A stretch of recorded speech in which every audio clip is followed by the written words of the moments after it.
Tiene las alas salpicadas de islotes. Es nuestra bella del mar. La patria la contempla desde la costa madre con un dolor que no se va. Como mujer robada le quitaron el nombre, lo arrojaron al mar. Le dieron otro para que olvidara que ella no sabe pronunciar. Sabe que un día volverá su hombre con la bandera y el cantar. Cautiva está y callada. Ella es la prisionera que no pide ni da. Hasta que el barco patrio no ancle entre sus alas, ella se llama Soledad.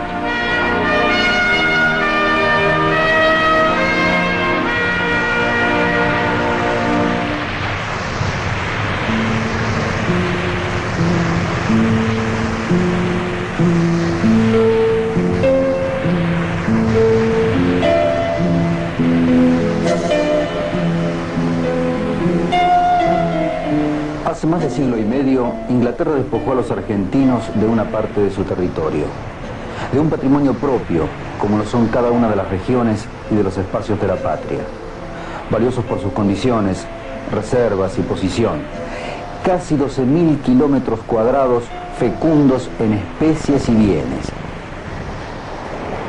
Eran los días iniciales de 1833.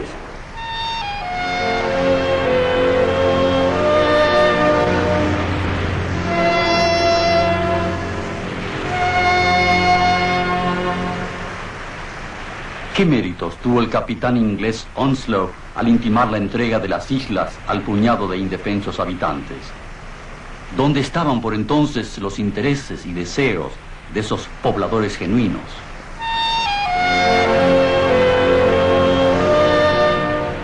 El 3 de enero de 1833 tuvo lugar el insólito ataque inglés a nuestras Islas Malvinas, sin que mediara declaración de guerra previa y en abierta contradicción con los usos de las naciones más civilizadas de la Tierra.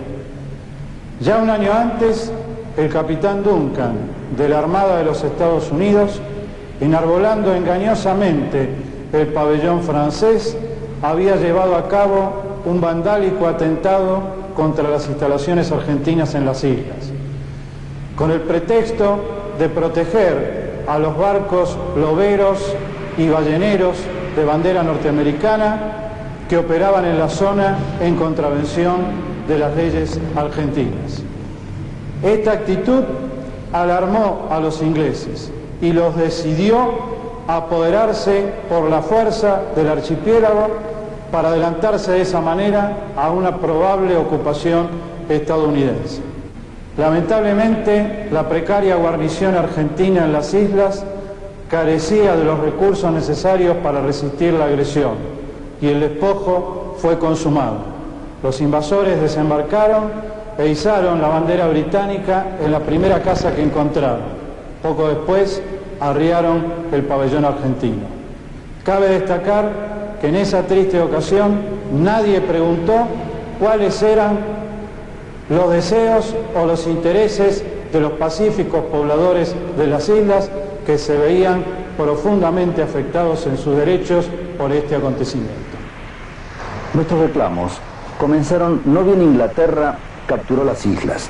A los reclamos siguieron pedidos y exigencias, protestas y demandas, plazos e intimaciones. La conducta argentina fue siempre la del requerimiento digno. La inconducta de la embajada británica fue siempre la del abuso, la arbitrariedad y el incumplimiento de las intenciones declamadas.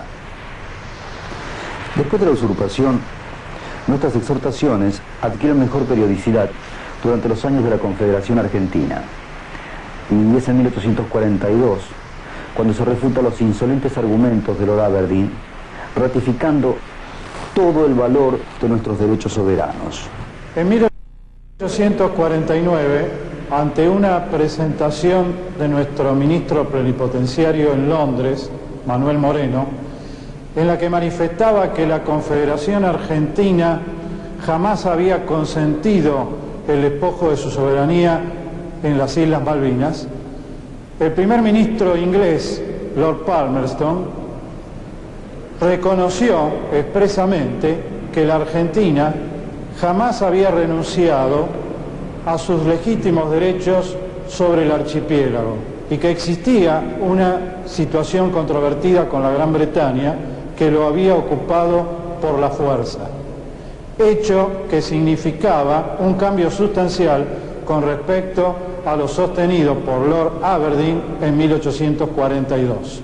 Posteriormente, en 1888, nuestro ministro de Relaciones Exteriores, Quirno Costa, expresó enfáticamente al embajador británico en Buenos Aires que el gobierno argentino mantiene su protesta respecto a la ilegítima ocupación de las Islas Malvinas, que no abandona ni abandonará jamás sus derechos a esos territorios y que en todo tiempo, hasta que le sea hecha justicia, los considerará como parte integrante en la prioridad del descubrimiento y de la ocupación, en la posición iniciada y ejercida, en el reconocimiento tácito y explícito y en la adquisición por tratados de esos títulos que pertenecían originalmente a la España.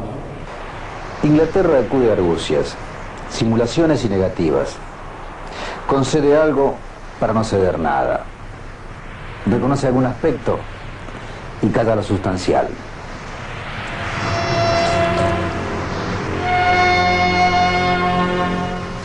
En 1945 la humanidad llega a organizarse en forma estable en la entidad denominada Organización de las Naciones Unidas, de la cual la República Argentina y el Reino Unido de Gran Bretaña e Irlanda del Norte son miembros originarios.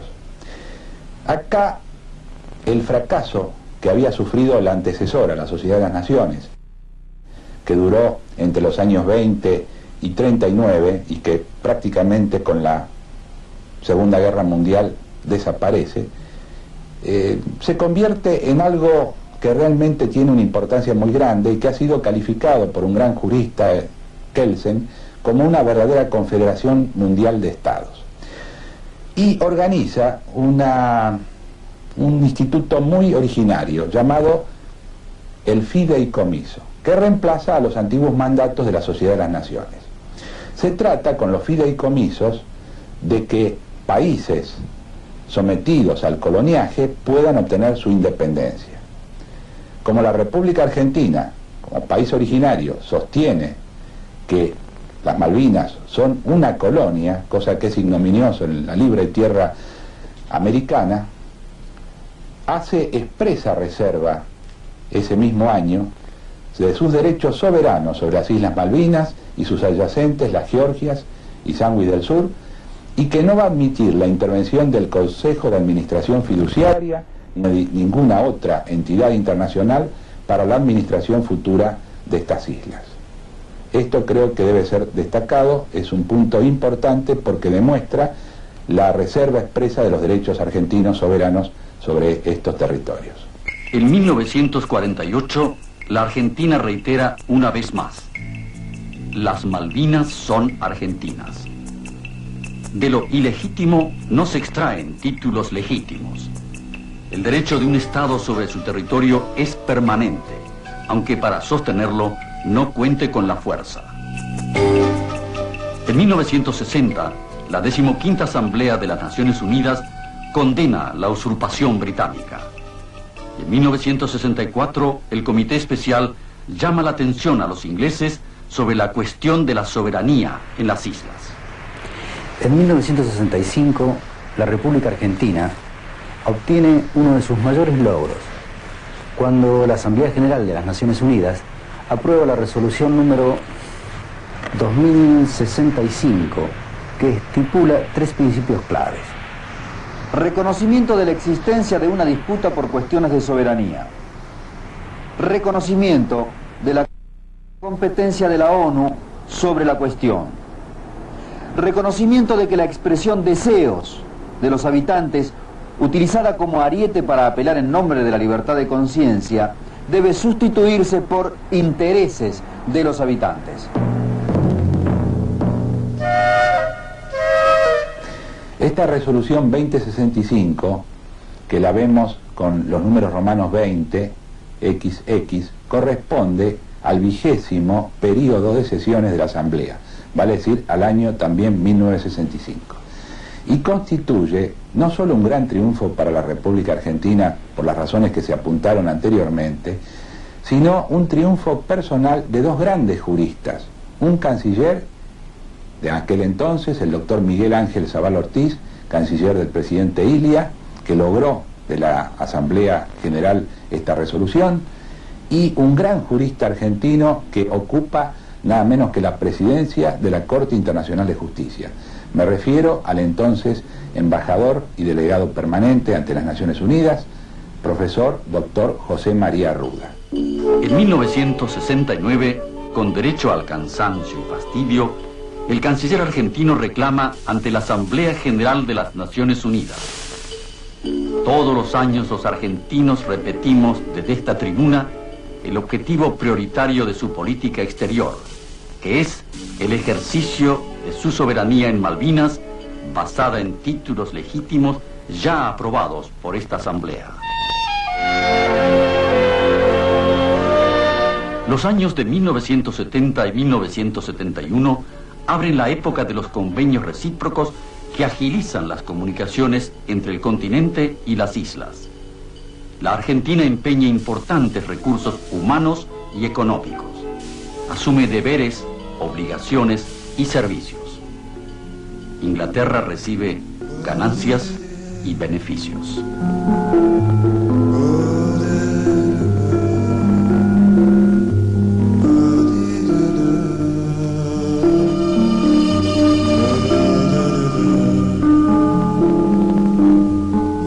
Así es. Inglaterra usufructúa el trabajo argentino, pero antepone sistemáticamente el supuesto derecho a la autodeterminación de los isleños.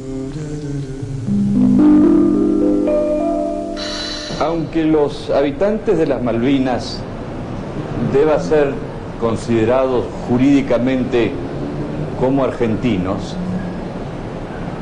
no constituyen empero un pueblo colonizado, ni parte de un pueblo colonizado. Constituyen una colonia establecida por la metrópolis en tierra ajena.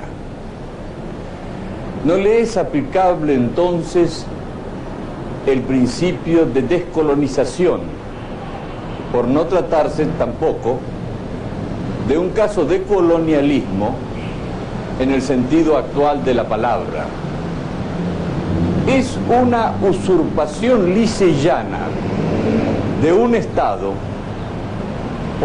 de la tierra de un Estado por parte de otro Estado, que sigue siendo su legítimo dueño y soberano.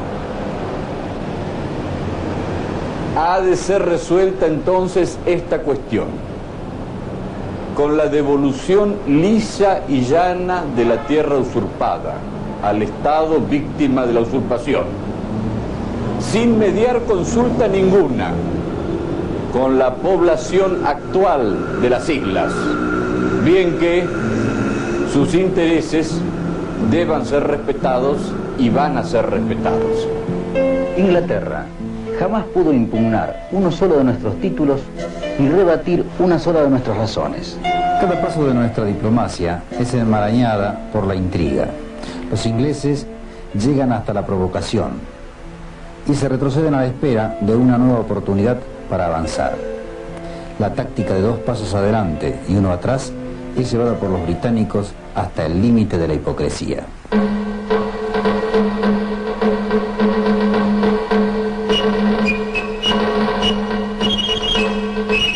Hacia el año 1976, las desinteligencias entre las dos naciones llegan a un punto de tensión diplomática grave, a raíz del envío por parte del Reino Unido de la misión Shackleton, la cual tenía por objeto hacer una estimación de los recursos naturales del mar de las Malvinas, en especial en pesquerías y en yacimientos petrolíferos. Ello supone el desconocimiento del compromiso de no innovar recíproco que guardaban ambas diplomacias y también el del acuerdo establecido en el año 1971, el cual, en el fondo, era un convenio de convivencia en la zona de la controversia. De ahí que el Comité Jurídico Interamericano declare que la República Argentina tiene inobjetable derecho de soberanía sobre Malvinas, que la misión Shackleton constituye una amenaza para la paz y configura una actitud hostil. La Argentina dispone del retiro de su embajador en Londres y se produce el incidente entre el Shackleton y el destructor de nuestra armada, el almirante Storni. Una vez más, la actitud argentina fue pacífica, sin duda en exceso, pues el capitán del destructor, almirante Storni, en cumplimiento de órdenes superiores, no hizo fuego directo sobre la nave intrusa. A la inversa, la política británica se mostró igual a sí misma, como bien lo reconoce el Estado Mayor británico, el que expresó textualmente: la Argentina ha sido llevada a un callejón sin salida, en el cual no pueden descartarse la realización de actos de fuerza como secuelas de la misión Shackleton. Para prevenir la posibilidad de estos actos de fuerza, el mismo informe de Lord Frank revela que el Estado Mayor británico creía en la conveniencia de establecer una política denominada de la fortaleza. La fortaleza porque ya había conciencia en el gobierno británico de que la República Argentina no toleraba más las tácticas dilatorias del Foreign Office y que en consecuencia se vería obligada sin duda a alguna reacción de hecho. Eran los días iniciales de 1976. Para los ingleses, todo consiste en entretener con juegos diplomáticos, retener la soberanía sin negociarla ni discutirla, interferir con el tema de los deseos de los Kelper y desconocer las resoluciones dictadas por los organismos internacionales. La corona aprovecha al máximo la disposición negociadora argentina, eludiendo sus reclamos vitales. Nuestras acciones se centran en recuperar el patrimonio robado sin negarnos a ninguna de las múltiples negociaciones que hicieron falta llevar a cabo. ¿Cuál fue el propósito argentino en esta serie inacabable de tratativas? Aunar la mayor cantidad de antecedentes favorables. A partir de la crisis del petróleo de 1973, Gran Bretaña comienza a desplegar una estrategia destinada a consolidar su dominio territorial sobre las Malvinas. Ello supone retrotraer la situación antes de los entendimientos de 1970 y 71. Margaret Thatcher encarna la doctrina renovada, actualizada, de la expoliación de los pueblos periféricos por parte de Gran Bretaña, la doctrina de la era victoriana. Diversos signos percibidos desde la Argentina le hacen suponer al gobierno de entonces que era posible llegar a un entendimiento con Londres. Sin embargo, no podía precisar con claridad su actuación en el conflicto, debido a que la actuación británica, la circunstancia, era ambigua y ambivalente.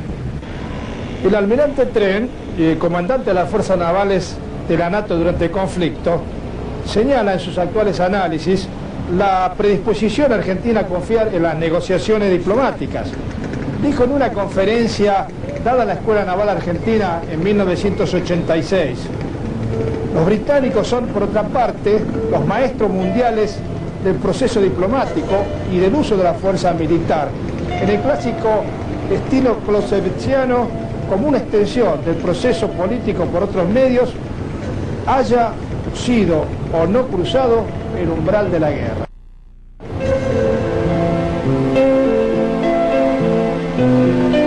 Pero si estos son nuestros mayores reproches, debe también admitirse que jamás la causa Malvinas resultó indiferente a los argentinos. ni diplomática ni políticamente.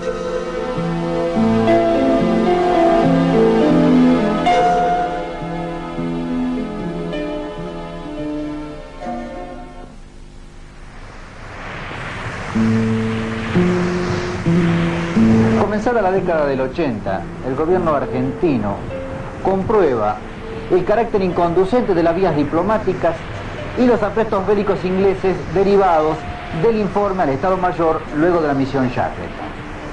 Tales aprestos calculan nuestra respuesta armada y poseen un doble objetivo.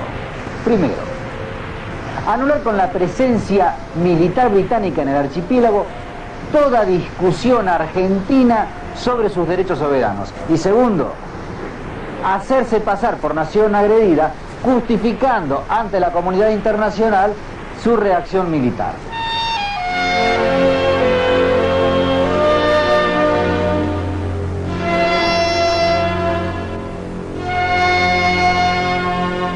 Gran Bretaña elabora planes para, ante una eventual reacción argentina, ocupar el archipiélago con fuerzas militares. Planes que actualiza constantemente. En febrero de 1981, Gran Bretaña propone congelar sine die las negociaciones. Ante nuestra rotunda negativa, el Estado Mayor británico aprueba planes en septiembre de 1981 para reocupar militarmente el archipiélago. Ante esta situación, conocida por el Servicio de Inteligencia Naval argentino, nuestro Estado Mayor, al igual que lo hecho por el Estado Mayor británico, prever el empleo del poder militar para reactivar al máximo la cuestión Malvinas. La Argentina no planifica una guerra ofensiva, no busca agredir. Y a quienes sostengan que la Argentina apresura su decisión y carece de paciencia, debemos recordarles dos aspectos que marcan una única secuencia. La existencia de un enemigo poderoso, que es el que desencadena el conflicto, y el de una nación despojada, que busca su reparación sin obtenerla nunca.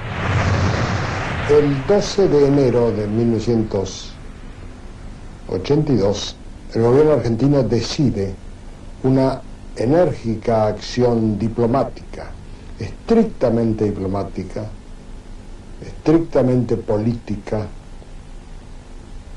estrictamente pacífica, con el propósito de llevar a cabo una serie de actos, de gestiones, que deberían culminar en una Asamblea General de las Naciones Unidas para afirmar allí con vigor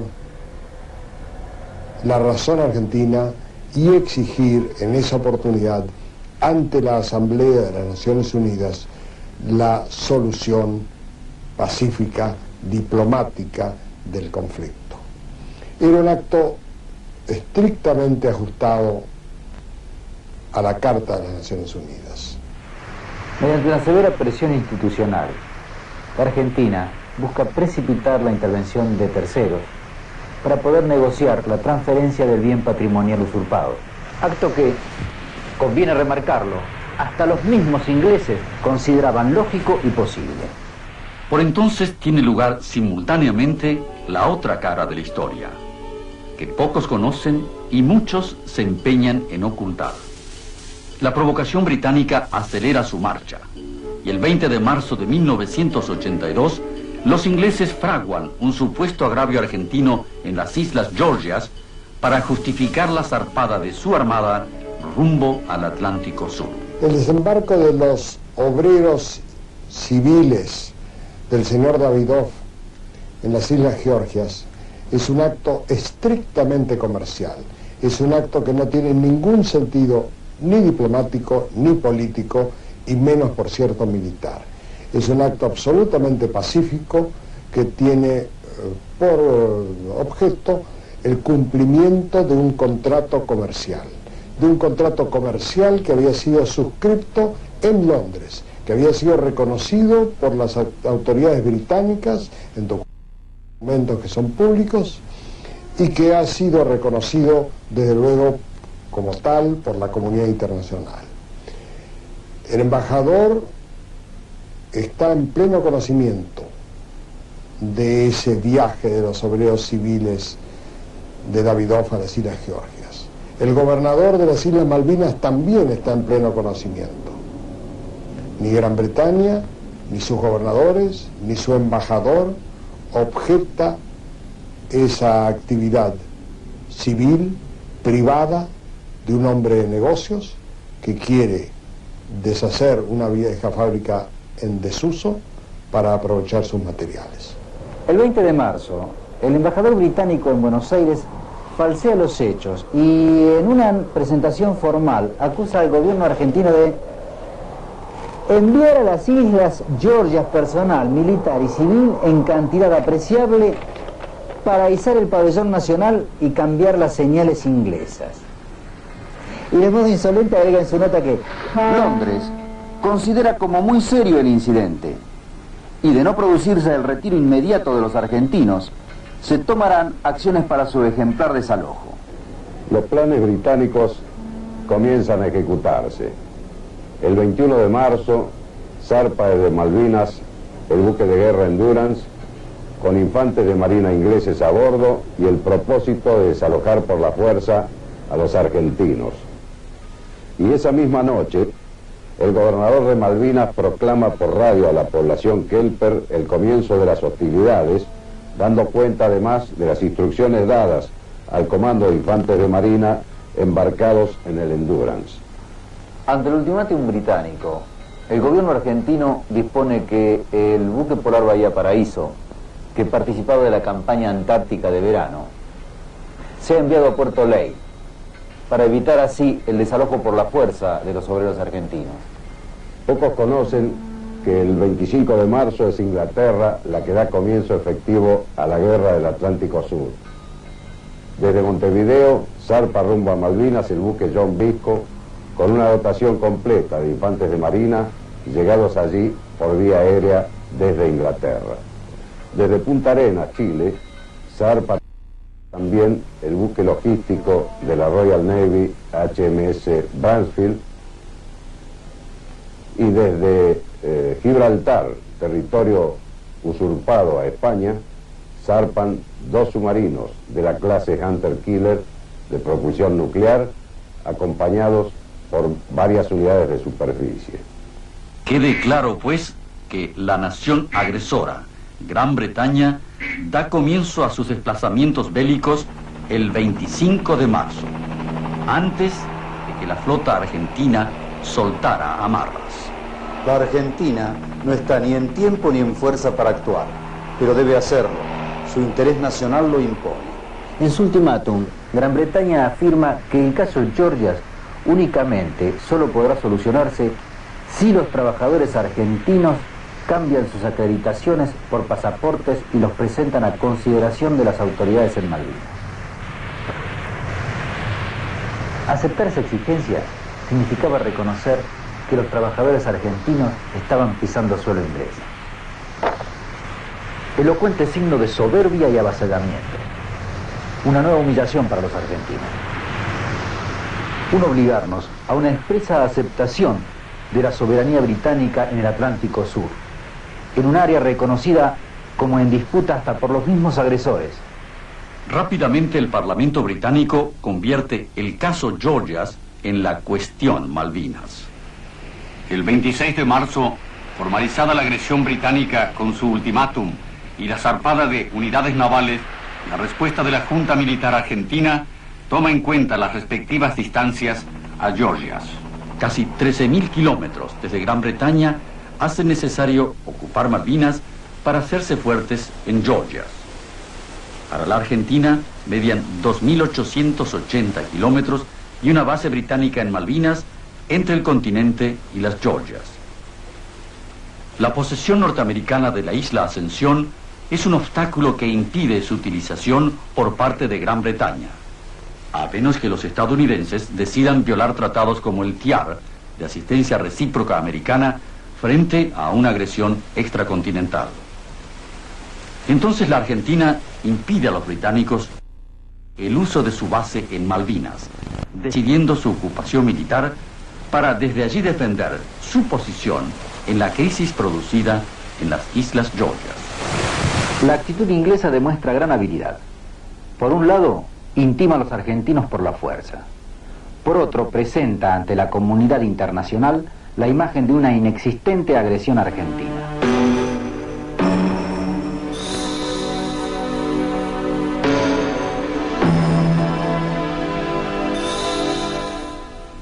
La guerra se precipita. Una Argentina en crisis, con severos problemas políticos, sociales y económicos, se alista no obstante para preservar el interés nacional. Inglaterra ya ha logrado su propósito de convertir el caso Georgias en la cuestión Malvinas, sabe cómo desempeñarse. Mientras su diplomacia teje sus redes, los buques de la Task Force se disponen a atacar. El secretario de Estado de los Estados Unidos, Alexander Haig, a quien John Kirkpatrick calificara virtualmente de agente británico, llega a Buenos Aires. Su gestión servirá estrictamente a los intereses de la estrategia británica. La preocupación que me consume sin cesar es que las fuerzas argentinas puedan atacar por mar llegando hasta las nuestras y hundiendo algún buque, declaró públicamente Margaret Thatcher en esos días. Esta es una traducción textual de sus palabras. El despliegue un tanto desordenado de la flota británica le confería una cierta debilidad estratégica. La misión Haig, creando una cortina de humo, favorecía los planes iniciales del gobierno argentino de tratar de llegar a una solución negociada del conflicto. Cuando la flota británica logró concentrar sus fuerzas frente a Malvinas, estalla la guerra concretamente el 1 de mayo. La misión Haig había obtenido su objetivo esencial, que era evitar que la Argentina pudiera actuar durante la dispersión de los efectivos ingleses en la zona. El almirante Trem, para volver al testimonio que dio en la Argentina el comandante de la Fuerza Naval de la NATO, sostiene que entre la ocupación del 2 de abril y el hundimiento del Belgrano, el 2 de mayo, las autoridades argentinas actuaron en la convicción de que estaban envueltas en el manejo de una crisis diplomática. Los británicos, agrega Trent, lo hicieron partiendo del presupuesto de que estaban en guerra.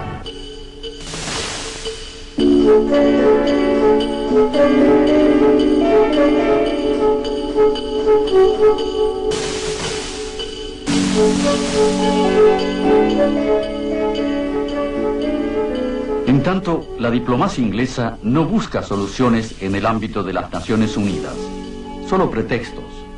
Obstaculiza la intervención del secretario general, distorsiona y denuncia cuestiones inexistentes, fija plazos sin sentido y posterga otros con torcida intención. Y cuando en gesto solidario el presidente de la República del Perú actúa para que los incidentes no lleguen a mayores, de un modo artero decide el hundimiento del crucero General Belgrano.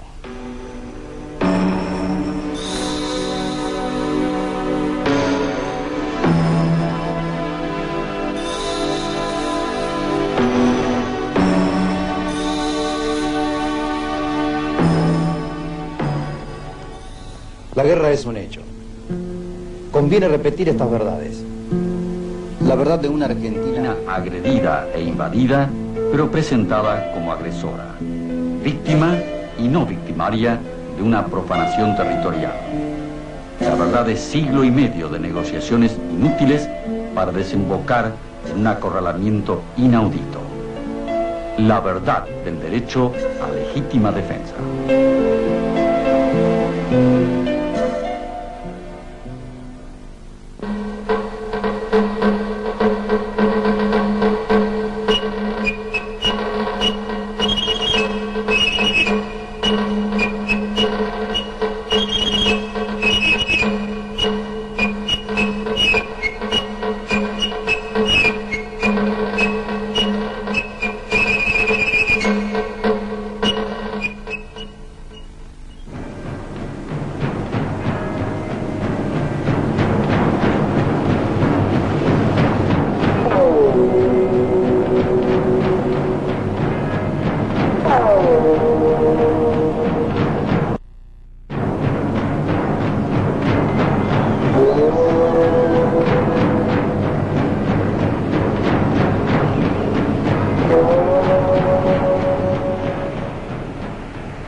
la guerra ya es.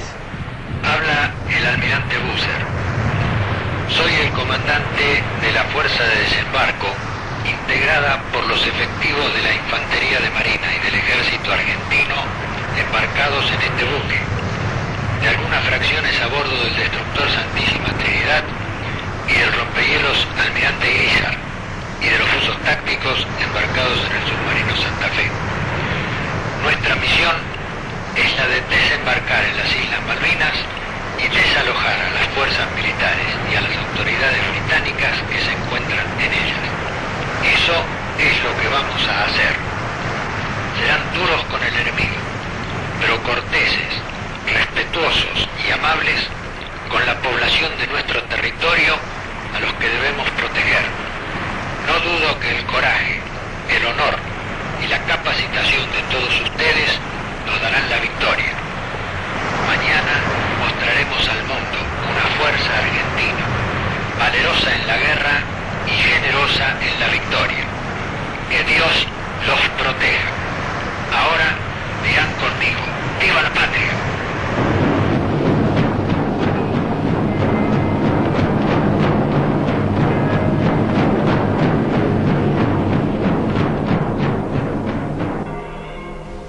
Los argentinos embanderan sus casas, se alistan como voluntarios y viven días de esperanza. Calles y plazas son un desfile de divisas celestes y blancas, y las voces se unen para demostrar que los argentinos somos capaces de ponerle fin a siglo y medio de despojo. La Operación Rosario tenía como objetivo la reconquista del archipiélago de las Islas Malvinas, por un lado, y el desalojo y expulsión del gobernador británico y las fuerzas militares que tenían guarnición en ese lugar. El planeamiento estuvo signado por limitaciones de carácter político, tales como la operación debía ser muy rápida, muy breve, debía ser incruenta, debía haber un mínimo de daños a la propiedad y se debía dejar abierta la puerta para una solución diplomática en el caso que los británicos lo requisiesen antes de las 18 horas. La fuerza de desembarco estaba constituida básicamente por dos unidades.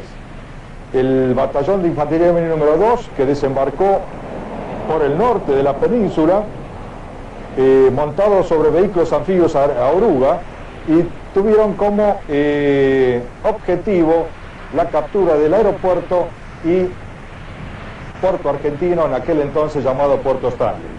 Por otro lado, el otro núcleo de la fuerza de embarco fue la agrupación de comandos anfibios que desembarcaron unas horas antes en bote de goma por el sur de la península y cuyo objetivo era la toma del cuartel de los Marines británicos por un lado y la casa del gobernador como segundo objetivo. Las operaciones militares concluyeron prácticamente a las 11 horas de la mañana, en el momento que se rindieron las fuerzas inglesas. Si podemos poner un juicio de valor con respecto a cómo resultó la operación, podemos decir que alcanzó un éxito total, dado que la operación fue realizada y ejecutada exactamente de la misma manera como fue prevista en la fase del planeamiento.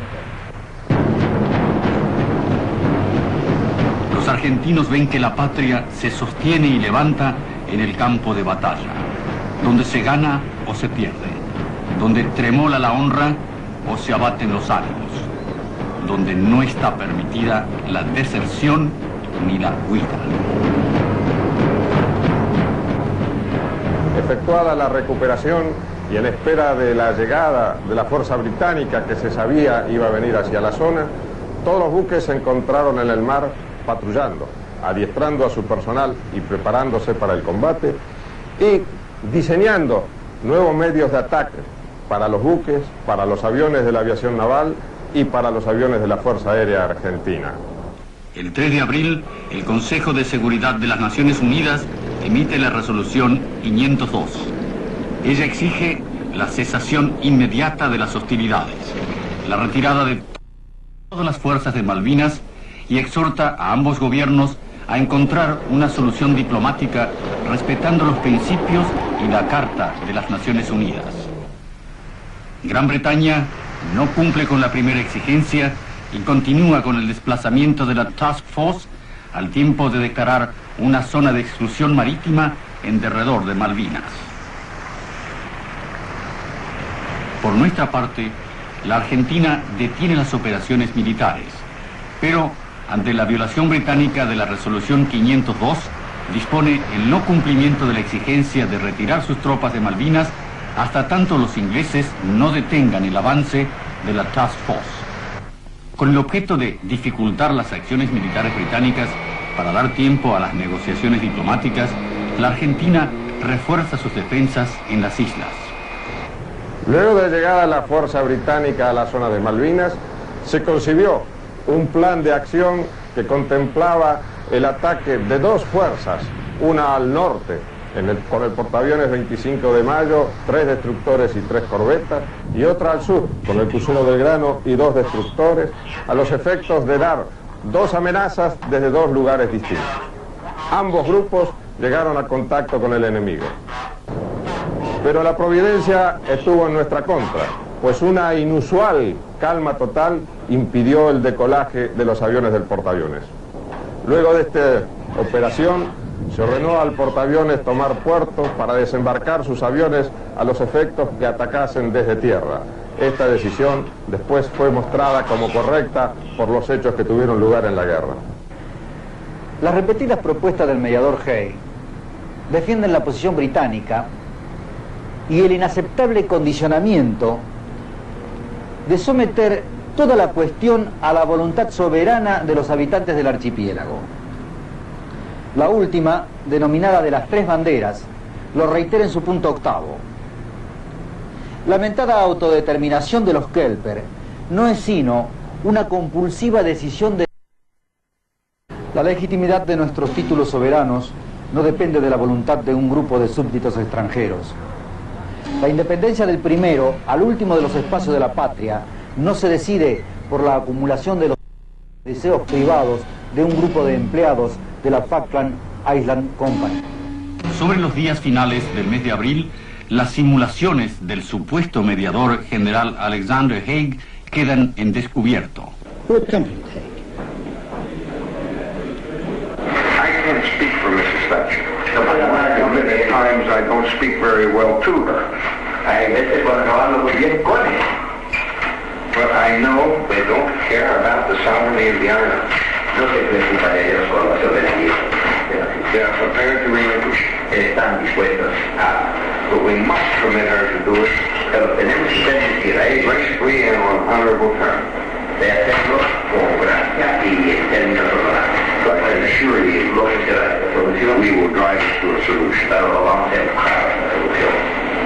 Secondly, I am personally convinced Segundo, estoy personalmente convencido that Britain wants this problem off the plate. que los ingleses quieren retirar este problema. They will never be able to face another crisis of this kind. No podrían otra vez encarar una crisis de este tipo. They could not politically, Políticamente no podrían. and they could not by their own assessment of the cost. Hello, General Los Haig. Estados Unidos violan el TIAR y resuelven su apoyo incondicional a los británicos. El presidente de la República del Perú procura una última mediación que evite el enfrentamiento. Propone inmediatas negociaciones que tomen en cuenta la opinión de los Kelper. Tesis intermedia entre la británica, que refiere o somete a deseos, y la argentina, que alude a intereses de los pobladores. La cuestión no es mera semántica. El gobierno argentino aprueba la propuesta de Belaúnde Terry. Ella sí preserva nuestros derechos y afirma una vez más nuestra adhesión a la solución pacífica del diferendo. La intransigencia del hombre es total. Y su respuesta no son ya las palabras. Ahora habla el fuego de su artillería. El 1 de mayo se produce el primer bombardeo sobre Puerto Argentino.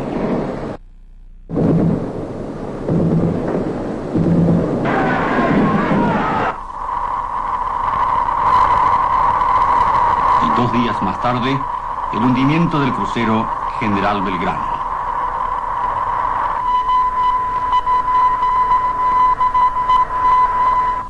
La respuesta argentina no se hace esperar.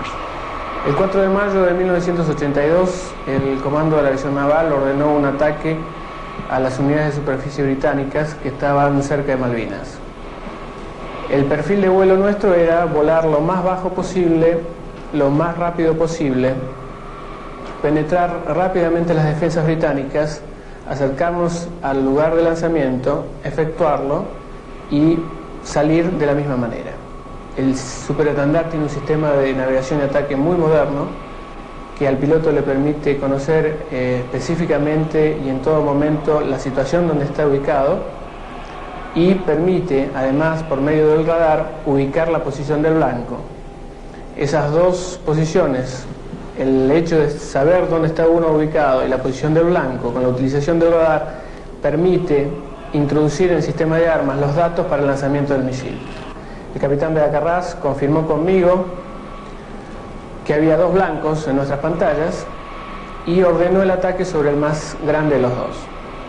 Tuvimos que hacer un pequeño cambio de rumbo, terminamos la selección del misil, que es un proceso secuencial y complejo con lo cual se va preparando el misil para el lanzamiento, y cuando estábamos a aproximadamente 50 kilómetros, el capitán Bedacarrás dio la orden de lanzamiento. Hay que tener en cuenta que fue nuestro primer lanzamiento. Los aviones habían llegado recién en diciembre del 81, el sistema Exocet superestandarte no estaba aprobado, no había sido lanzado ningún misil en combate, solo había sido lanzado uno en ejercicio por los franceses y no sabíamos si iba a andar todo bien.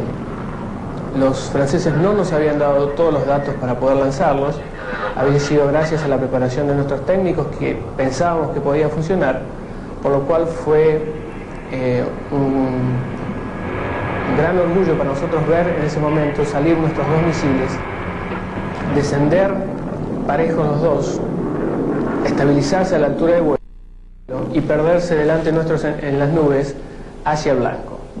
Según la información británica, los misiles o el misil, no sabemos si fueron los dos o uno los que pegaron, impactó en el Sheffield, un buque que estaba navegando en una misión de piquete radar. El impacto fue completamente sorpresivo, nunca tuvieron la detección, nunca nos detectaron a nosotros en el lanzamiento, nunca supieron que el misil se estaba acercándose a ellos. La única advertencia que tuvieron fue de un piloto de un helicóptero que estaba a bordo del buque que dijo: viene un misil, visualmente lo había detectado, y él o los misiles impactaron en el centro del buque, generaron un incendio que fue incontrolable y tuvieron que abandonarlo. A los 3 días, posteriormente, el buque se hundió. El resultado de la guerra por parte de la escuadrilla superestandarte fue haber lanzado, con las únicas 4 aeronaves que tenía, 5 misiles, hundido el destructor Sheffield, hundido el portacontenedores Atlantic Conveyor y averiado el portaaviones Invincible.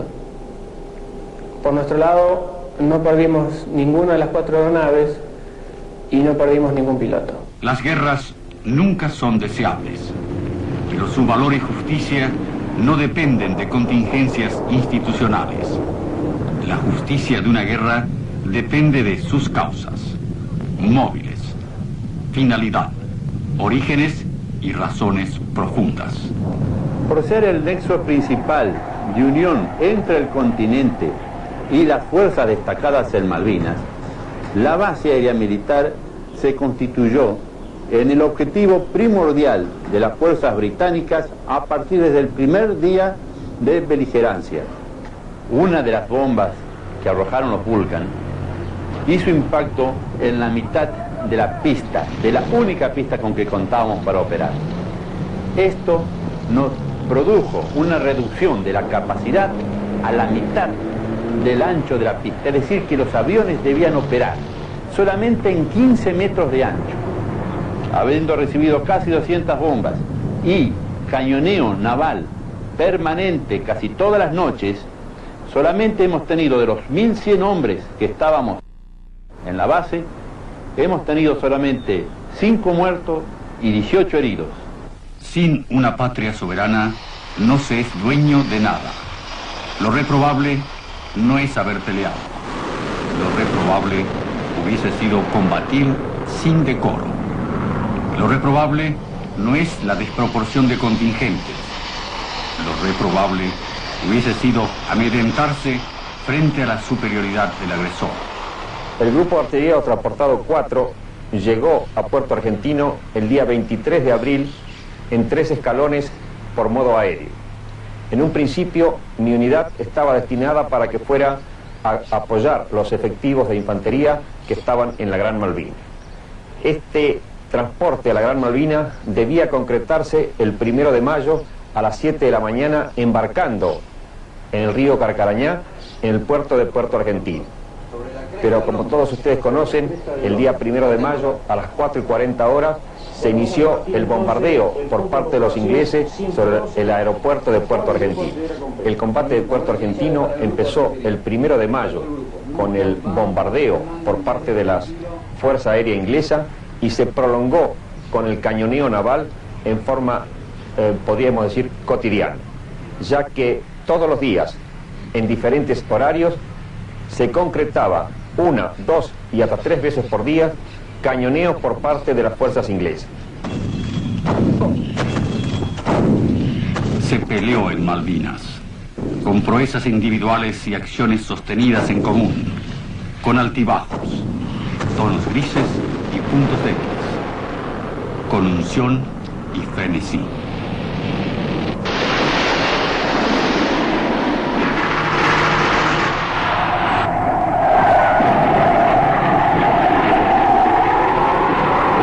Gran Bretaña prosigue su escalada bélica. Desembarca en San Carlos y comienza su campaña terrestre. El 21 de mayo, la Fuerza Aérea Argentina detectó y confirmó el desembarco británico. Con esa información ordenó un doble ataque con la totalidad de sus medios ofensivos. En esa oportunidad yo participé en el segundo de los ataques integrando una escuadrilla de aviones Dagger.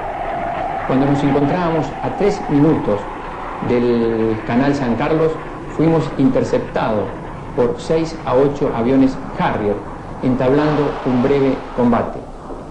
En esa oportunidad fuimos derribados los 3 integrantes de la escuadrilla, pero pese a mi oportuna alarma y al entrenamiento en equipo con que contábamos, mi jefe de escuadrilla logró derribar a uno de los aviones interceptores. La principal ventaja de los aviones británicos se debió al misil entregado por los Estados Unidos en la isla Ascensión y a la cercanía de los portaaviones que le permitían mayor tiempo de combate sobre la isla. La batalla de San Carlos duró del 21 al 24 de mayo, en el cual la Fuerza Aérea empleó la totalidad de su esfuerzo disponible, pero pese a ello no pudo impedir el desembarco de las fuerzas británicas. Debe destacarse que las pérdidas de los británicos y de la Fuerza Aérea Argentina fueron significativas.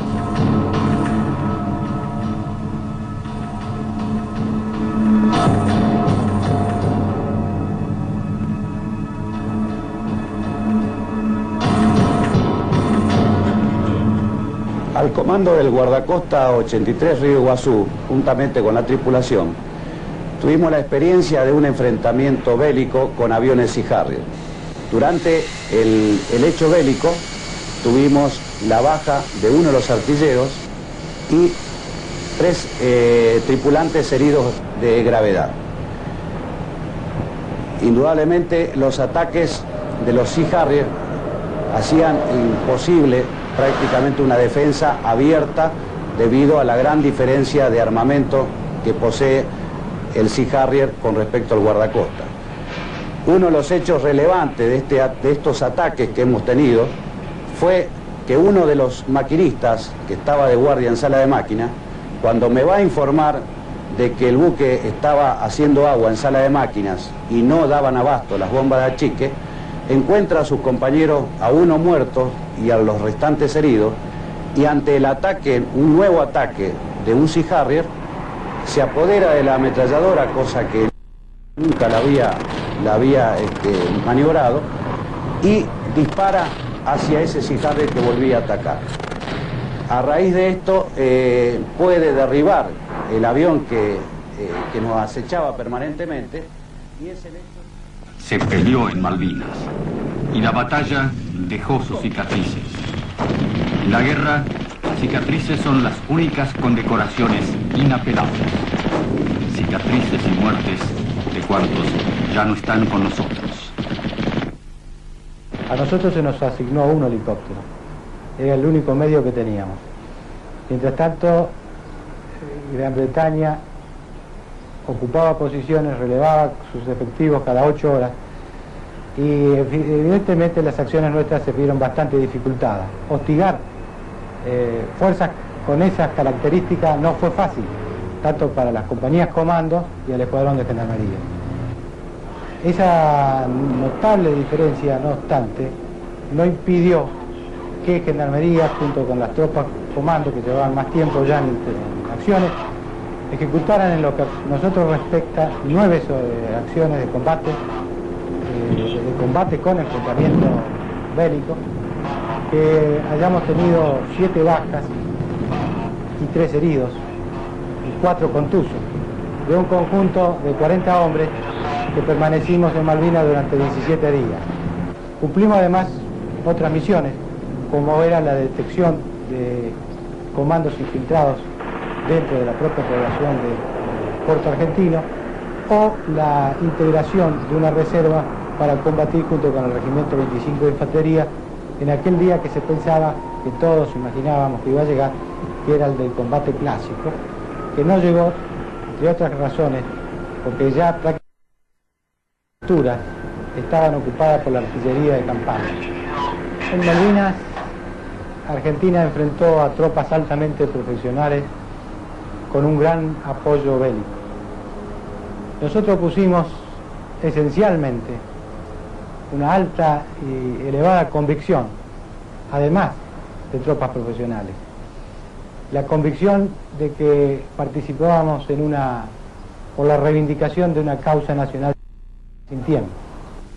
La patria reclamó a muchos el tributo de sus vidas. Unos lo cumplieron en tierra, otros en las aguas. Unos más cruzaron los aires sin regreso. Cuando Darwin y Prado del Ganso, el mayor peligro para nuestras fuerzas en un ataque desde el oeste, y el regimiento recibió una nueva misión: constituirse en el escalón seguridad de la posición defensiva de Puerto Argentino, es decir, integrar la primera línea contra la que chocaría el enemigo en su ataque a la capital del archipiélago. El día 30 de mayo, el regimiento ocupa nuevas posiciones en los montes Harriet y Dos Hermanas, y lo hace bajo condiciones muy difíciles, bajo el fuego de artillería enemiga y sin contar con los elementos de fortificación necesarios para darle solidez a sus posiciones. No obstante ello, estas son ocupadas y el regimiento combate en ellas durante 2 semanas, recibiendo un permanente fuego de hostigamiento de la artillería de campaña y naval enemiga, ataques aéreos y librando cotidianos combates de patrullas. Se rechazan 2 ataques enemigos los días 8 y 9 de junio y finalmente, en la noche del 11 al 12, el regimiento es atacado por la 3ª Brigada de Comandos de la Infantería Marina Inglesa, que lo hace con una superioridad de 6-1 en efectivos, medios de combate y armamento. El regimiento combate duramente, resistiendo firmemente en sus posiciones durante 10 horas y causándole mucho trabajo al enemigo hacer pie en ellas, como posteriormente lo reconocerían públicamente. La dureza de la lucha se ve reflejada en las bajas del Regimiento 4 de Infantería, que ascendieron al 43% de sus oficiales presentes en las posiciones y a más de un 30% de los oficiales, de los suboficiales y soldados entre muertos y heridos. Se peleó en Malvinas, con heroísmos y defecciones, pequeñeces e intrigas. generosidad y sacrificios, como en toda guerra. Para reducir la presencia de los aviones Harrier sobre la isla, integré una escuadrilla que tenía como misión atacar su base de operaciones. Esta misión se cumple con la participación conjunta de 2 aviones Super Étendard de la Marina de Guerra, de los cuales solo uno de ellos llevaba el último misil con que contábamos, motivo por el cual se ordena la participación de 4 aviones A4C Skyhawk de la Fuerza Aérea, que solamente llevábamos 3 bombas de propósitos generales de 250 kilos. Estando a 40 kilómetros del blanco, los Super Étendard ubican el portaaviones y lanzan el misil, luego de lo cual ponen rumbo directo al aeródromo de aterrizaje. Como guiados por la estela de humo que deja el misil en su trayectoria y habiendo visto luego en el horizonte una columna de humo negro que era producto del impacto del misil en el portaaviones, pudimos llegar hasta él y que únicamente pasando sobre el portaaviones era la forma de lanzar nuestras armas, nuestras bombas. Sabíamos que se trataba del blanco más importante que debíamos atacar y seguramente estaría muy bien defendido por fragatas misilísticas de última generación. Y es justamente uno de los misiles de estas fragatas el que derriba a unos 15 kilómetros antes del portaaviones al jefe de la escuadrilla. Y segundos más tarde, estando a 400, a 500 metros del mismo, es derribado el número 2 de la escuadrilla. Junto al otro avión que volaba a mi derecha, tuvimos la suerte de poder llegar hasta él, sortear todos los misiles y artillería con que nos tiraban para poder, saltando prácticamente sobre el portaaviones, lanzar nuestras bombas y tirar con nuestros cañones. En un viraje hacia la derecha para volver hacia el aterrizaje, pude ver que el portaaviones se encontraba totalmente cubierto de humo, que ya no era visible su figura, su silueta. La necesidad de pasar por sobre el mismo portaaviones, que fue el corazón de la Task Force, y enfrentar la abrumadora diferencia tecnológica que existía, es lo que lleva al derribo del capitán José Daniel Vázquez y el capitán Omar Jesús Castillo, que al igual que los 55 hombres que la Fuerza Aérea Argentina perdió en combate, el supremo del martirio. Misil Exocet, que es un misil lanzado desde un buque contra otro buque, con la idea de transformarlo para poder lanzar desde tierra contra un buque. Planteadas así las cosas, comenzamos a trabajar con 2 técnicos en el taller de misiles de Puerto Belgrano y después de una serie de ensayos conseguimos en aproximadamente 15 días resolver el grave problema de no tener que sacar esta instalación. ¿Por qué no sacar esta instalación? Porque sacar esta instalación implicaba mucho tiempo, más de 45 días, y ello no era admisible para poder continuar con esa resistencia. Nuestra tarea se centró básicamente en engañar, si así se puede decir, al misil. Es decir, generar señales electrónicas de tal manera que el misil las recibiera como si fueran enviadas desde la instalación del buque, cuando en realidad era una instalación precaria que habíamos desarrollado. Lo que desarrollamos fue algo inédito y producto exclusivo del ingenio argentino. Cabe destacar que después del conflicto, en todas las publicaciones internacionales especializadas aparecieron artículos sobre el tema, ya que todos los especialistas estaban sorprendidos. Aproximadamente unos 3 años después, los ingleses hicieron una copia mejorada de nuestro desarrollo, que fue bautizada como Excalibur y que actualmente se encuentra instalada en Gibraltar. Cuando tuvimos listo este sistema, se coordinó todo y con 2 aviones Hércules de la Fuerza Aérea transportamos todo este sistema a Malvinas. De allí tuvimos la posibilidad y la chance de poder lanzar y hacer impacto en un buque inglés que quedó fuera de combate, que fue el crucero liviano Glamorgan. En el desarrollo de este trabajo práctico, diría yo, vivimos encerrados trabajando porque nadie sabía lo que estábamos haciendo.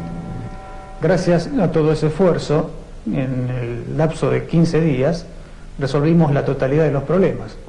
y cuando logramos que todo funcionara correctamente, como deseábamos, nos dio una gran alegría. Como usamos elementos improvisados para la construcción de nuestra instalación de tiro, la bautizamos en broma con el nombre de instalación de tiro berreta.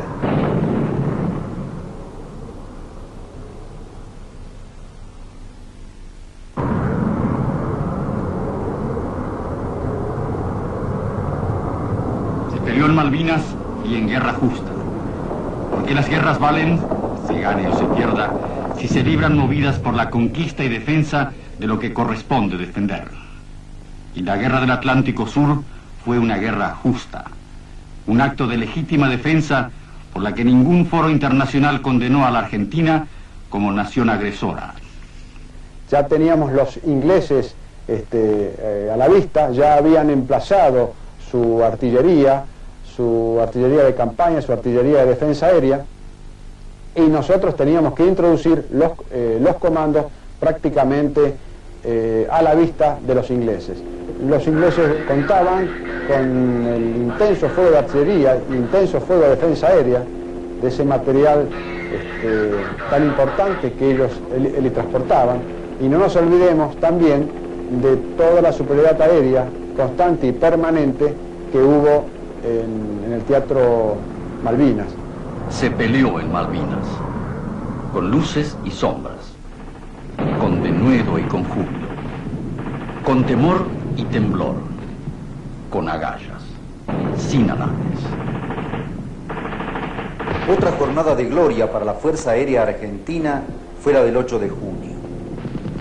Cuando los ingleses intentaban producir un desembarco en Bahía Agradable, 25 kilómetros al sur del puerto argentino, sufrieron el ataque más duro desde el comienzo de la guerra. Decenas de muertos y heridos, una fragata hundida, 2 buques de desembarco varados y otro incendiado y fuera de combate, fue el saldo de lo que los ingleses llamaron el día más negro de la flota británica. La lucha en realidad fue tremenda y muy intensa. Se disputaba palmo a palmo. Una brigada inglesa contra un batallón de infantería de marina argentina. Muy bien apoyado. Pero una brigada contra un solo batallón. Íbamos disputando palmo a palmo el terreno. Perdimos el monte Williams, perdimos el monte Tambelon, siempre cara a cara, retrocediendo, enfrentando al enemigo, hasta que nos concentramos sobre Sapper Hill, nuestra última altura, la más próxima a Puerto Argentino que tenía mi batallón. Seguimos luchando, agotada la munición de la parte del frente, agotada la munición en Sapper Hill. Recibimos la orden de integrarnos a la plaza. Una retaguardia del batallón, 14 hombres.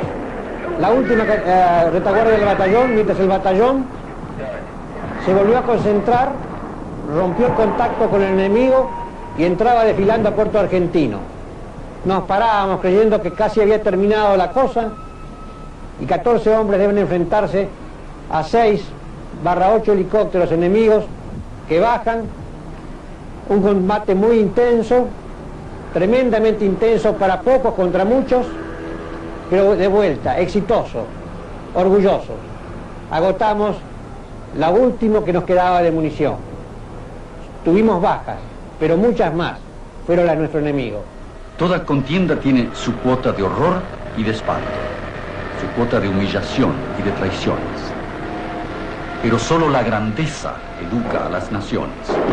Por ello, insistimos en el valor y en los valores de nuestra guerra del Atlántico Sur. La guerra de las Malvinas no fue una aventura. Fuimos obligados a defender nuestros intereses soberanos y aunque menospreciados por el agresor, la resolución de nuestro pueblo los sorprendió y debió ir en peregrinación a sus aliados pidiendo ayuda, no obstante haber empeñado sus mejores fuerzas y derivado a su guerra efectivos asignados a la NATO. Derribamos sus aviones, hundimos sus buques más modernos y enfrentamos al ejército del Rin, escudo protector de los europeos, que tardó 23 días desde su desembarco sin oposición para alcanzar su objetivo, retenido y demorado por tropas bisoñas en su bautismo de fuego. Luchamos con lo que teníamos y lo hicimos en defensa propia y de la soberanía y del honor nacional.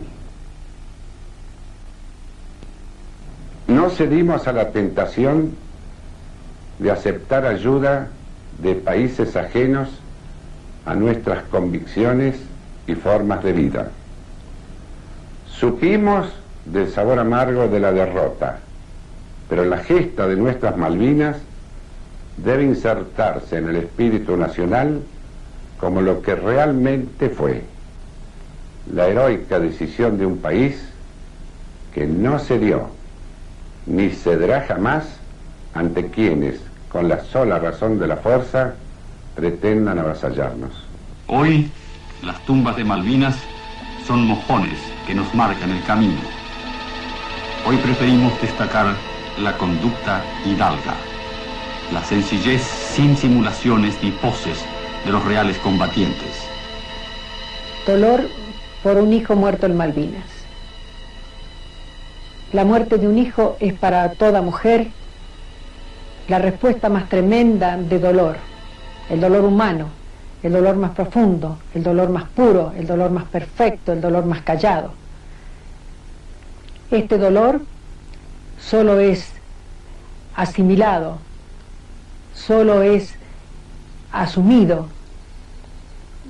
por la fe en Dios y por el amor a la patria.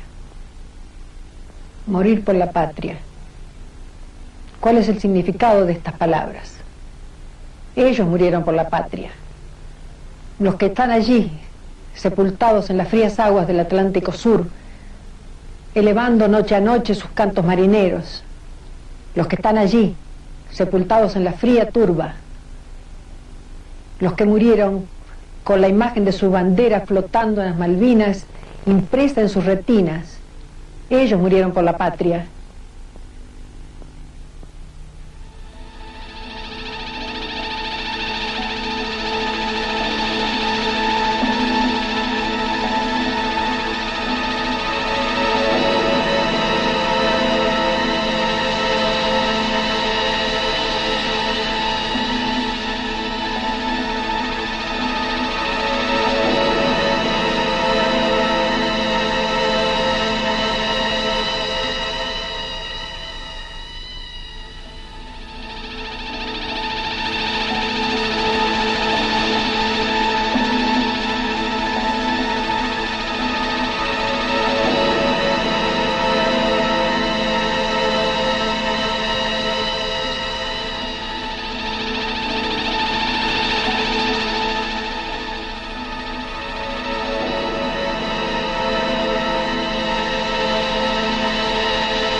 Malvinas, guerra justa por nuestro Atlántico Sur.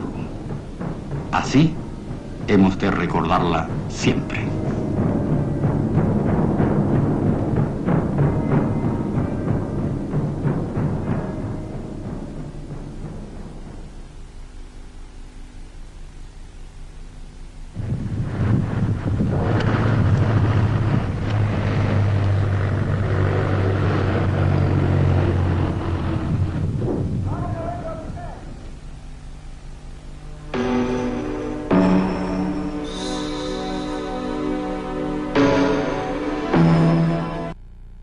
La guerra del Atlántico Sur acabó con la capitulación de las armas nacionales.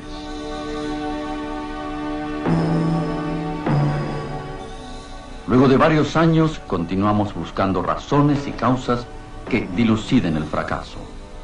Buscamos luces y sombras que den el claroscuro exacto de la realidad. Hay quienes quisieran forzar el curso de la historia, y hay quienes ya se olvidaron de todo, como si la guerra hubiese sido un mal sueño ajeno y sin cuidado.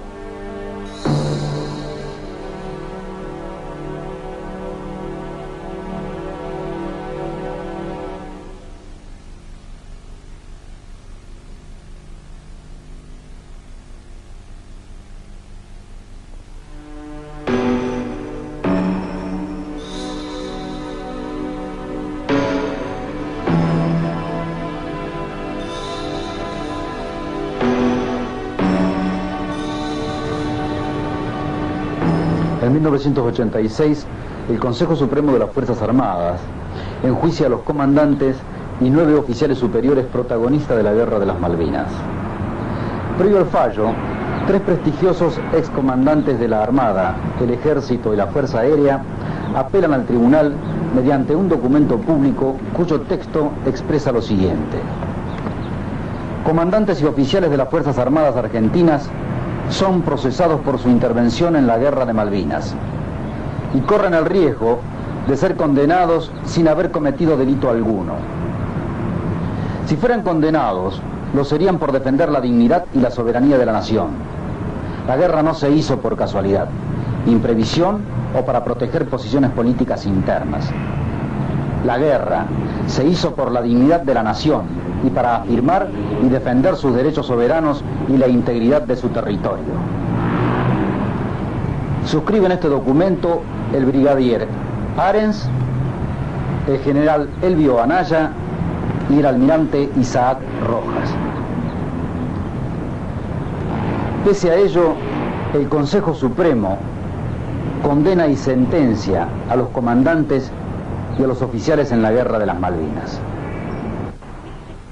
A mediados de 1988, el juicio público a los conductores y protagonistas de la contienda reaviva una pregunta que insistentemente se formula cada argentino. ¿Por qué se perdió la guerra del Atlántico Sur? ¿Por qué una capitulación tan abrupta e irremisible? El Tribunal Civil centra su acusación en un aspecto capital. Repasemos el texto. Haber mantenido en combate, una vez conocida la magnitud de las fuerzas inglesas, a las tropas argentinas en inferioridad de condiciones. Y las defensas de la Junta Militar aseveran por su parte que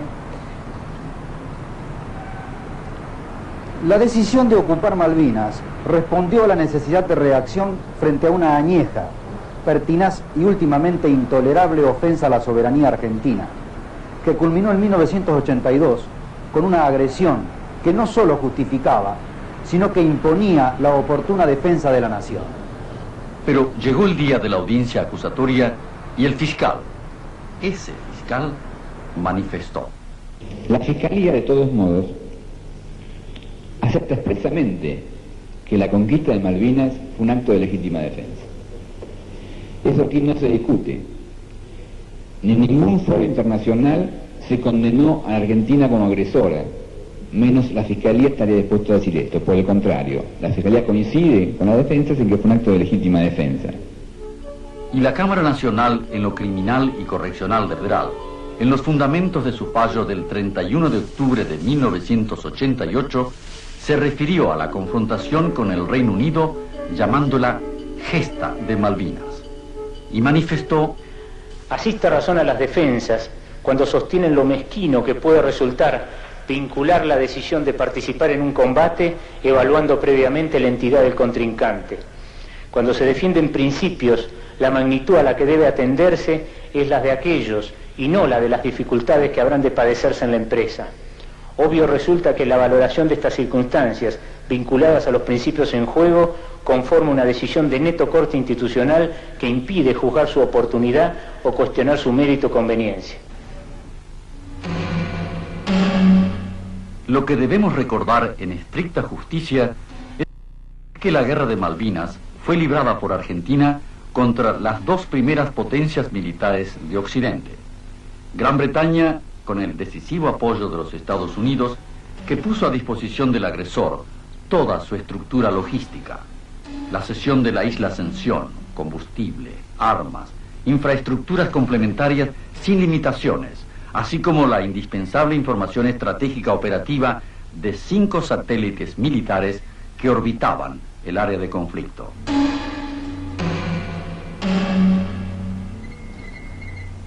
Vamos a ver ahora un material que consideramos de suma importancia para nuestro trabajo. Se trata de fragmentos de un trabajo periodístico televisivo llamado An Ocean Apart, en el cual veremos testimonios de varias personalidades norteamericanas que tuvieron que ver con el conflicto. Veremos al general Vernon Walter, secretario de Asuntos Latinoamericanos del Departamento de Estado de los Estados Unidos, a través del cual nos daremos cuenta exactamente la actitud hostil que mantuvo Gran Bretaña desde el comienzo mismo del conflicto. I believe she just removed 2 paintings in one room and replaced them with, as I remembered, Wellington and Nelson. Other people had been on that particular wall before. They had been replaced by Wellington and Nelson. And she said something like, and I'm not sure, she said, in this room is where Neville Chamberlain said, why should we go to war for a far distant nation about which we know so little and with which we have so little in common? I do not intend to repeat that mistake. And since I remembered hearing Neville Chamberlain being quoted as saying that, a slight shiver ran down my spine. El Estado Mayor británico informó a su gobierno que una cosa era enviar la Staff Force como fuerza de amenaza y otra muy distinta era usarla efectivamente en un asalto a Malvinas. Además agrega el informe que las tropas británicas combatirán a 8.000 millas de distancia, sin protección radar, sin garantías de abastecimiento y sin información sobre los movimientos de los argentinos. También, según este informe, parece imposible recurrir a la ayuda norteamericana, pues la administración Reagan está dividida respecto a lo que debe hacer. I argued that we should maintain neutrality in that conflict, and the reason I argued that we should maintain neutrality was, first of all, that the United States had a very significant stake in good relations with Latin America generally, all of Latin America. I had also learned by then in the United Nations that Britain frequently maintains a position of neutrality with regard to American conflicts with other nations. So it wouldn't have been introducing any new factor into our relationship for us to maintain neutrality in case of a British conflict with another nation where we had a stake. Gran Bretaña supo desde el comienzo que la ayuda de los Estados Unidos le era indispensable, pero también conocía la dificultad de los norteamericanos para oficializar esa ayuda. De modo que los británicos decidieron actuar con estricto sigilo y dirigirse directamente al Departamento de Estado y a la CIA. Veremos ahora el testimonio de Gaspard Weinberger, secretario de Defensa de los Estados Unidos, en el trabajo que les mencioné. Well, I think it was very clear that we had our ally in England, and that we should help in every way that we could. That wasn't a unanimous opinion, I suppose, in the United States government, but it was the reaction I had, and the reaction the President had. I think almost on day one, I telephoned or signaled my opposite number and asked for an assessment of the Argentinian forces' operational effectiveness, knowing that they exercise with them regularly. The United States Navy does a cruise around South America every year, exercising with the navies in turn. And they would have more recent knowledge of the operational effectiveness and tactics. And he sent me almost a book, which was extremely useful, particularly about their submarine tactics. Como vemos, los mismos protagonistas nos permiten develar oscuros entretelones de la Guerra de las Malvinas. El secretario de Defensa de los Estados Unidos decide proveer de inmediato a Gran Bretaña de todo lo que solicitara y ordena a sus subordinados utilizar canales privados de comunicación. Well, it really began when the force was ordered to start down well before it ever arrived. While there was certainly no attempt to try to hide anything from anyone else in the administration, neither did we go out of our way, because we were busy, to try to educate people on what was really going on. La isla Ascensión fue la clave de la ayuda secreta que recibía Gran Bretaña. Permitió que los aviones de transporte norteamericanos llegaran a toda hora con provisiones de los depósitos estadounidenses para ser embarcados en la flota británica rumbo al Atlántico Sur. Al respecto, continúa el testimonio de John Lehman. We were not naive, we were not children, we knew what the effects of what we were giving to the Royal Navy would be, and so did the Latin Americans, although I still don't think they quite understand the extent to which it did have an effect. But we certainly did, and we knew the price we would be paying in what actually happened. The Argentines and all of the other Latin Americans abruptly stopped supporting the efforts of the Salvadorians and the Contra forces against the communists in Central America. And that led to Contragate. Mientras el Pentágono apoya decididamente a Gran Bretaña, el secretario de Estado, general Alexander Haig, mantiene la falacia de la posición oficial norteamericana de neutralidad. Respecto de tal actitud, nos dice ahora Bernard Walter si tenía o no conocimientos de que mientras él viajaba oficialmente de Londres a Buenos Aires, simulando llegar a un acuerdo diplomático, Estados Unidos secretamente ya actuaba como aliado de Gran Bretaña. Yes. Y repitiendo la pregunta del citado trabajo periodístico, ¿no era esa conflictiva actitud un obstáculo para lograr una solución diplomática? Not necessarily. We thought it might make the British more willing to be more flexible. En las declaraciones del secretario de Asuntos Latinoamericanos vemos una extraña forma de imparcialidad. Mientras los Estados Unidos arman una de las partes, públicamente declaman su neutralidad. Well, I mean, we were neutral when we gave Britain 100 destroyers in World War II. That's not a very neutral act. We were also neutral when we were firing on sight at German submarines in the North Atlantic. That's not a very neutral act. It goes back to this rather atavistic business of blood and language. De todos los sistemas de armas y misiles a bordo de los buques y de los aviones británicos que entraron en acción contra los aviones argentinos, ninguna arma provista por los estadounidenses fue más importante que el misil Sidewinder, para cuyo transporte fueron adaptados los Jet Harrier. Así nos lo dice el entonces secretario de la Marina de los Estados Unidos, John Lehman. Well, they weren't just Sidewinders, they were the latest version of the Sidewinders that gave a wholly new capability to that heat-seeking missile. There were only the small Harriers that had no real area defense capability, and so the shots they could get at the attacking Argentines were within visual range, and often oncoming shots. Well, the old Sidewinders, you have to get behind an aircraft to shoot a Sidewinder, and by that time, he's dropped his bombs on the ship. The new Sidewinders, you can shoot head on. And that's what the Harriers did so brilliantly and so effectively. And as a result, they forced all of the Argentines after that to fly down on the deck, which forced them to drop the bombs from very low altitudes, and most of them didn't fuse. So there were about 10 ships that actually had bombs in them that didn't go off because of the effectiveness of forcing them down. Y por si fuera poco, nos dice ahora el entonces secretario de la Marina de los Estados Unidos sobre qué hubiera ocurrido si la administración norteamericana hubiese afirmado: vamos a ser estrictamente neutrales, no más ayuda a Gran Bretaña mientras dure el conflicto. Well, I think that Britain would have had to have withdrawn from the Falklands. En otras palabras, sin la ayuda de los Estados Unidos, Gran Bretaña hubiese sido derrotada por los argentinos. Yes, that's my personal opinion. Anyone can speculate, but from everything I know, that is certainly my firm conclusion. ¿Por qué llega usted a esa conclusión?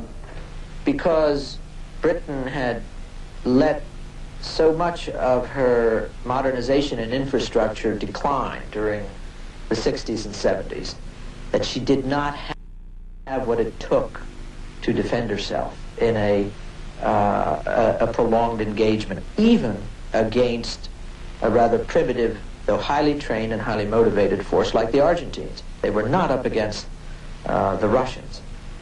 But a succession of governments had refused to put the money into the modern communications gear, the missile defenses, the sidewinders, the three-dimensional air defense radars, and most stupidly of all, scrapped the big aircraft carriers. Indeed, they had the Invincible class carriers on the block to Australia at the very time it took place. So you just can't have it both ways. You can't want to play a role as a serious power and do it on the cheap. And so we made up for it.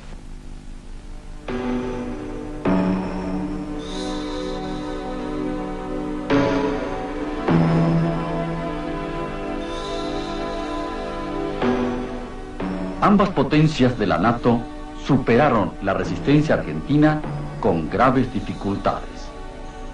Buena parte de la Task Force yace hundida en las aguas del Atlántico Sur.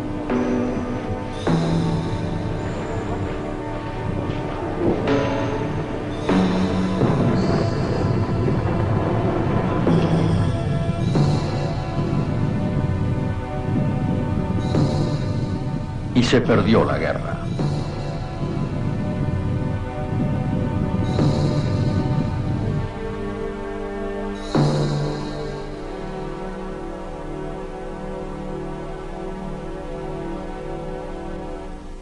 Y se perdió la guerra. Pero no nos equivoquemos en el reparto de culpas y cargos. No seamos injustos en la adjudicación de responsabilidades. No seamos injustos con la memoria de cuantos cayeron, de aquellos que ofrendaron sus muertes y mutilaciones. Malvinas derrota es también Malvinas enseñanza.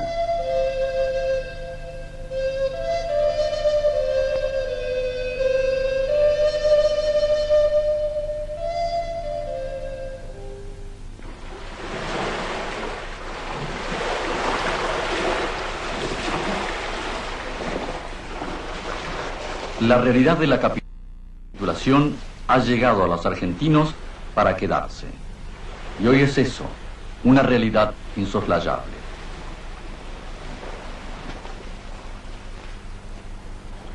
Bien sabemos además que hubo una capitulación mucho más lamentable que la de Puerto Argentino. La desmalvinización del ser nacional, propia de los que tienen vocación de vencidos. De ellos conviene olvidarnos cuanto antes.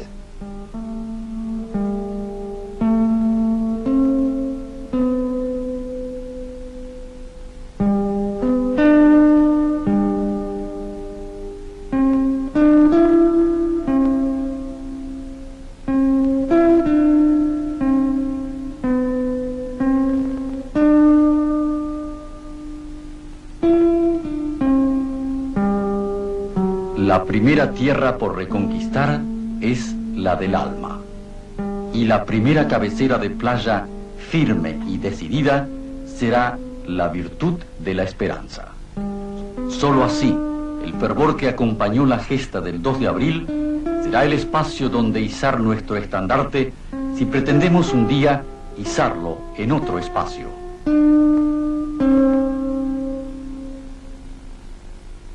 No es cuestión de ocultar errores ni callar acusaciones, tampoco engañarnos con falsas consideraciones. La Argentina fue varias veces vencida. Las luchas por su independencia fue una sucesividad de derrotas alternadas providencialmente por triunfos. Derrotas fueron los escarceos iniciales en la primera y segunda invasión inglesa, reveses los de Balcarce y Belgrano en las horas inaugurales, reveses los de Rondó y San Martín en cancha rayada. Y también fue técnicamente una derrota la bravía resistencia en la vuelta de obligado. Cotagaita, Huaki, Paraguarí y Tacuarí, Vilcapugio y Ayohuma, El Tejaro, Venta y Media, son también nombres de la patria, pliegues en la bandera y en las almas. No debemos incorporar el fracaso como algo nuevo y exclusivo de la Guerra de Malvinas. Únicamente así, esa gesta tendrá un significado pedagógico que arranque en nosotros la promesa de empeñarnos en futuras contiendas, que permita replegarnos sobre nosotros mismos para advertir errores y aciertos. ¿Es que puede enseñar algo a una guerra, se dirá? Sí, puede. Y mucho. ¿Qué sabemos hoy los argentinos como enseñanza imborrable de aquellas jornadas? ¿Qué nos dice el recuerdo de los combatientes? Con motivo de la Guerra de las Malvinas, se utilizaron, quizá con ligereza, los términos héroe y heroísmo, aplicándolos a conductas que, siendo meritorias, correctas y esforzadas, no alcanzaban ese nivel máximo que constituye el heroísmo. Sin embargo, afortunadamente, hubo héroes en las filas argentinas durante la Guerra de las Malvinas. Y eso lo debemos agradecer muy especialmente los argentinos, porque yo creo en la función social del heroísmo. Porque el heroísmo, al ser particularmente ejemplar, levanta el nivel medio de los pueblos y les permite poder alcanzar en un momento dado esa grandeza a la cual todo pueblo aspira.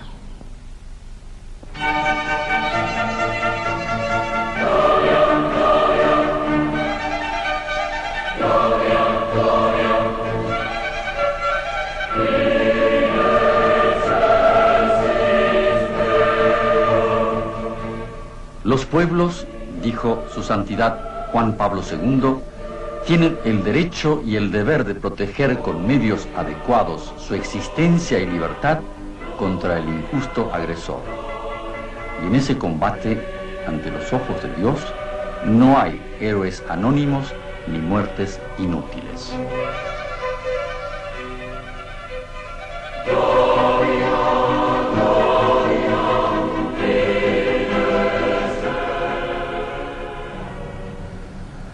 Suelo repetir que la historia se escribe con victorias y con derrotas, que lo imperdonable es mantenerse al margen de ella.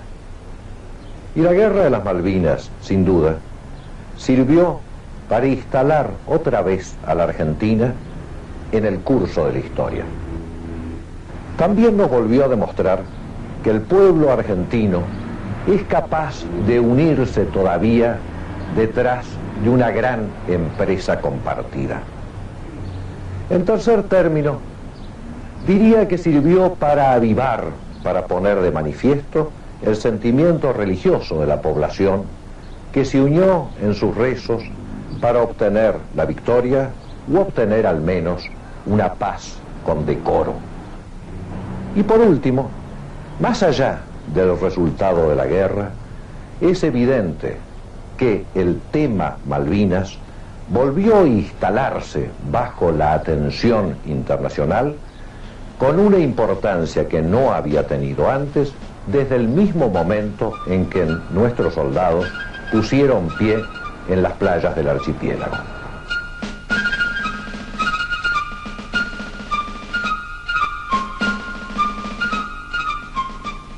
Malvinas es para los argentinos cátedra de la nación heroica y combativa.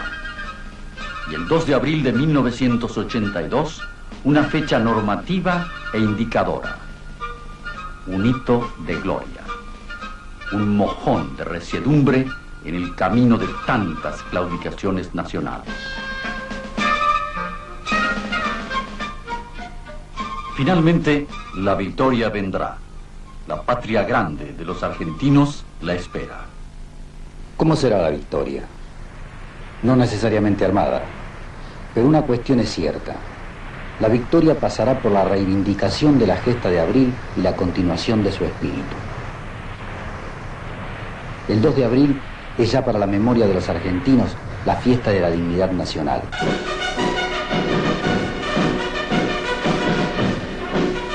La victoria vendrá cuando se haga justicia, paren olvidos y agravios y se restablezca el buen nombre de los que pelearon y cayeron.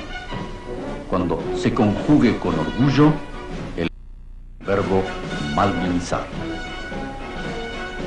La victoria vendrá cuando no se admitan más zonas de exclusión que aquellas que marcan nuestras legítimas fronteras. Cuando la prioridad de nuestra política exterior sea eliminar la inadmisible presencia extranjera en un espacio soberano de la patria. Cuando se entienda que la condición de vencido es distinta a la del desertor o a la del cobarde. Porque para ser vencido es necesario haber luchado. Y si se lo hizo con dignidad, se es vencedor aún en el infortunio. Basta de lamentaciones. No discutamos nuestras convicciones. Custodiémoslas. Entonces sobrevendrá la victoria. ¿Alguien puede imaginar acaso cuál será el rostro de la nación argentina toda cuando se le restituya su soberanía sobre su patrimonio austral? Imaginar ese rostro es una artesanía de la esperanza nacional que no debe descuidarse. No es cuestión de alimentar ilusiones vanas, sino de forjar día a día esa victoria en el combate imperceptible, pero siempre eficaz, de testimoniar la justicia de nuestra causa y de no arriar las banderas del honor patrio. Finalmente, la victoria vendrá, porque valió el ejemplo de cuantos cayeron en la avanzada y son hoy lumbre, simiente y promesa de triunfo. La victoria vendrá cuando los argentinos seamos capaces de ocupar las vastas soledades de nuestra geografía y vivamos el patriotismo como una exigente responsabilidad. Y Malvinas será un triunfo pendiente, mientras anide en cada argentino la consigna de regresar a ellas como dueños de casa a un hogar entrañable. Cercano está el día en que surgirán las 1000 banderas del mar, azules y blancas, porque queremos ver una sobre sus tierras clavada para llenarlas de criollos.